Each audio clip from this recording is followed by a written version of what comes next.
Hello, this is Compound Interest Stock Guy, and in this video I'm just gonna summarize about some of the big players in the USA and how things are kind of turning out, as well as summarize their financials, just get into the G&A and all that information to kind of break it down for my viewers and subscribers. If you're new to the channel, please subscribe, hit the bell down below, give me a thumbs up. I do truly appreciate it. I also want to disclose I'm not a financial advisor. This is just for entertainment, information purposes. Do not buy or sell based on anything I talk about. Buy or sell after you did your own research, due diligence, and you like the investments you're pursuing. Okay, so yeah, no, I was just out of this coffee shop, and I've been reviewing Curaleaf, GTI, Ianthus, and Tilt Holdings financials. I think that's pretty much it. I'm just gonna give a little snippet. There's somebody on YouTube, I'm sure you guys have heard of him, Blaze Capital. He's saying that BAM is profitable. Look, if you want to look at their annual financials, they lost 5 cents EPS. So be careful who you're always like trusting when you're buying and selling stocks. Blaze Capital, like, I don't care, call you out, whatever. I'm not telling anybody to not watch his channel. I think he's got some good information on his channel. I don't watch his channel, but basically, like, BAM isn't profitable, so he's getting paid by BAM. So to really evoke everybody's and to trust him that, oh yeah, I gotta buy BAM because it's profitable, like, they just showed in the last financials that they lost 5 cents EPS. So in what world is minus 5 cent EPS profitable on a net income basis? I'm sorry, but it doesn't add up to me. So anyways, enough about that. I just want to put that to rest because I've had some people ask me about BAM, and I got no time for BAM. Basically, okay, so what I'm kind of noticing as well with like Trulieve and with GTI, all these things, and Curaleaf and Tilt Holdings and stuff like that, I'm really kind of laser focusing on their SG&A, because that is really the breakdown of why some companies aren't profitable. And then if you want to break it down towards comparing it with Aurora Cannabis, okay, their SG&A was 80 million this quarter. That's a lot of effing money, okay? When the company's on a run rate of 300 million, that's more money than they're making in revenue. So they really need to cut the fat on their SG&A straight up. I'm sorry, but that's just, some people are gonna have to get laid off with Aurora Cannabis in the future because their expenses are too expensive to run their business at current times. So until they are a bigger company. Another thing is with Truly, they're with excluding with the depreciation and amortization, that's under 20 million, okay? But then you got companies such as like GTI, and that's doing about like 30 to 33 million in SG&A. So that's too much money to be spending in SG&A. So, but I didn't find GTI's too bad. I think they took a 17 million net loss, okay? So when you count EBITDA, that doesn't really like get my heart warm all the time. It's something to look at and refer because it's EBITDA.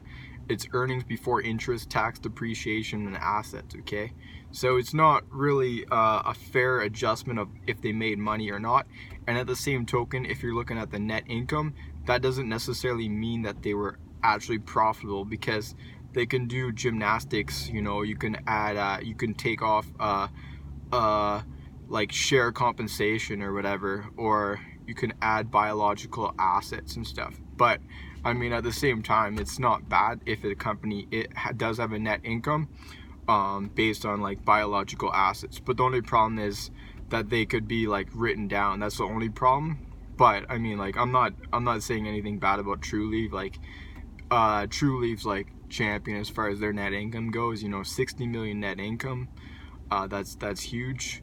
So, but and then when you want to talk about like USA companies, they just have such expansion plans. You know, just the growth that they can get, because now Canada, I mean, looking forward, I mean, you really got to focus on really tight, efficient companies if you want to invest into Canada. Just investing into any cannabis company in Canada isn't going to give you any good luck. I mean, you may make some money, but I mean, it's not very wise. It's not, you know, you're gambling. I mean, you're gambling in the market regardless, but I mean, you want to take the risk off. So like, that's why I really like Valens Growworks in Canada and Labs, because they're efficient at what they do. So I mean, those are kind of getting excluded, right? So if those go down even further, I mean, they create a better buying opportunity. Then you're looking at like Tilt's looking actually pretty sexy tomorrow. I may pick up some more because that adjusted EBITDA. So basically, it's like about a minus 10 million-ish net loss if you took off the share compensation setup. So, but if you compare it with like Eanthus, they got minus 15 million, and they didn't make like, they made half of what Tilt did. So, and I thought that the vapes were going to be a problem in their sales, and they had a 70% growth quarter over quarter, because it says international sales. So what does international sales realistically mean? I think they're selling a lot of their Jupiter hardware in Canada. I mean, there hasn't been any news release, but it really does sound as though.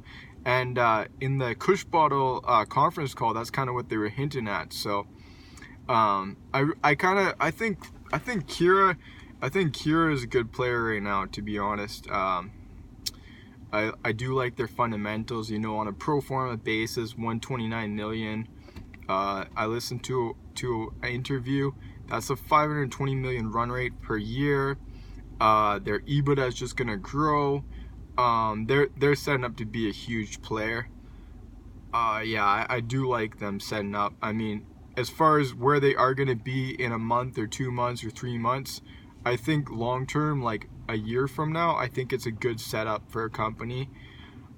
I really do. You know, I think they're set to do close to 1 billion. They want to do 1 billion. They could very well do 1 billion. And I do like True Leaf going forward for top financial companies. And I do kind of like Todd Harrison. He's saying that the top 3 companies are True Leaf, Kira, and GTI.